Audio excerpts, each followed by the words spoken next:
আসসালামু আলাইকুম বন্ধুরা, কেমন আছেন সবাই? আশা করি ভালো আছেন। আজকে আমরা চলে যাচ্ছি হালিম খাইতে একটা ভালো রেস্টুরেন্টে। তো মামাকে বললাম যে মামা ২টা হালিম দিয়েন, ২টা রুটি দিয়েন। মামাকে অর্ডার করে দিলাম ২টা হালিম ২টা রুটি। এই যে হালিম চলে আসছে, দেখেন কত সুন্দর কালার। ঠিক আছে, দেখলেই মন ভরে যাইতেছে। আবার একটা লেবু দিছে সাথে। এই লেবুটা আমরা এখন হালিমের ভিতরে চিপে দেব রসটা, যাতে আরেকটু সুস্বাদু হয়।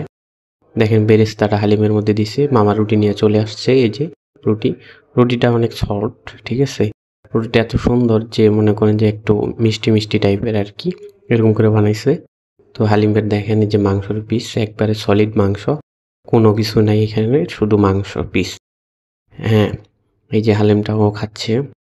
তখন আমি টেস্ট করে দেখবো যে দেখি হালিমটা কেমন হয়েছে। হালিমের কালার দেখলেই বোঝা যাচ্ছে যে অনেক ভালো হবে। বিসমিল্লাহির রহমানির রহিম। অনেক সুন্দর হয়েছে, মজা। আমরা এখন রুটি দিয়ে খাইয়ে দেখবো যে কেমন হয়েছে এটা।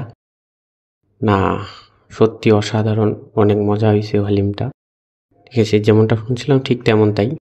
তো আবার আমরা এখন খাবো।